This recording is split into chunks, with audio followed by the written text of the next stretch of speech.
है कि हम सबकी जो एक जर्नी होती है, एक जो सफ़र होता है, चाहे वो अध्यात्म की ओर हो, चाहे वो ईश्वर की ओर हो, वो जो सफ़र है वो हमारे भीतर छिपा हुआ है। जैसे माइकलांजेलो को किसी ने पूछा कि आप इतनी अच्छी मूर्ति कैसे बना लेते हैं, तो उन्होंने कहा कि मूर्ति तो पहले मार्बल में रहती है, मैं बस ऊपर जो एक्सेस मार्बल है उसको निकालता हूँ, वो बस प्रकट होती जाती है। ठीक वैसे हमारा सफ़र भी उस मूर्ति की तरह हमारे भीतर है, बस थोड़े थोड़ा जो ऊपर का जो अंधेरा है, ऊपर के जो कन्फ्यूजन्स है, वो निकलते जाते तो हमारा सफ़र, हमारा पाथ इवॉल्व होता जाता है। तो मेरे लिए ये बचपन से ही ये सारे सवाल थे, बचपन से ये थोड़ा इन सब चीज़ों के प्रति आसक्ति थी, एक अटैचमेंट थी। लेकिन इंजीनियरिंग कॉलेज में जब पहुंचा तो और भी थोड़ा लगा कि कुछ इन सवालों के जवाब मिल जाए, और जब जॉब स्टार्ट कर दी तो तब तो जरूर लगा कि अब इन सवालों के जवाब चाहिए। तो आप वेल सेटल थे, आपने इलेक्ट्रिकल इंजीनियरिंग की है जी, तो सबके बावजूद आप इधर आ गए, जी, बड़ा मुश्किल होता है जी। और आज के टाइम में तो लोग कहते हैं कि भैया मोबाइल आपके पास आ गया तो आप छोड़ ही नहीं सकते दुनियादारी। जी। तो कैसे आप आ गए, कितना इजी रहा, डिफिकल्ट रहा? जी, इजी भी और डिफिकल्ट भी, दोनों होता है।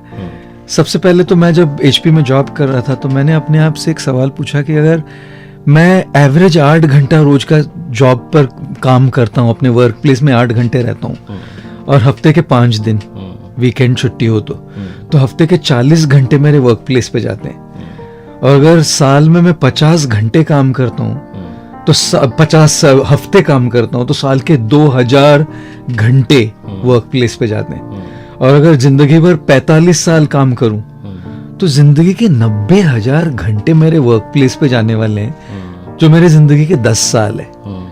तो मैंने अपने आप से बस एक ही सवाल पूछा कि मेरे 90,000 घंटे मुझे मुस्कुराते हुए बिताने हैं कि रोते हुए बिताने हैं।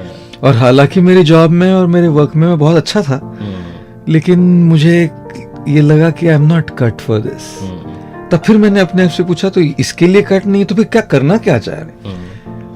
फिर वो जो स्पिरिचुअल कॉलिंग थी उसको और इसको कंबाइन कर दिया कि let my spiritual calling and my work B combined together. तो उस दृष्टि से थोड़ा कठिन इसलिए था, मुश्किल इसलिए था कि एक बड़ा रिस्क है ये। मतलब ये कोई जॉब शिफ्टिंग नहीं है, ये यहाँ से एक सेटल्ड जॉब से आकर ये कपड़े, गेरुए कपड़े पहनकर बस आकर तो एक दृष्टि से थोड़ा रिस्क था, तो थोड़ा कठिन था। और आसान इसलिए था कि अगर किसी से प्यार हो जाए तो कितनी ही दिक्कतें आ जाए वो आसान हो जाता है। बिल्कुल सही।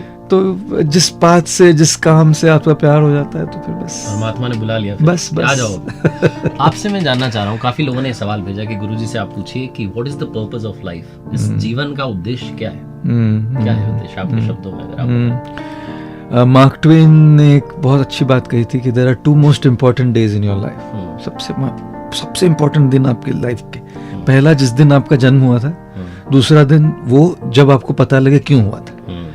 सो जिस दिन हम डिस्कवर कर ले कि हमारा पर्पस क्या है, वो तो परफेक्ट दिन होगा।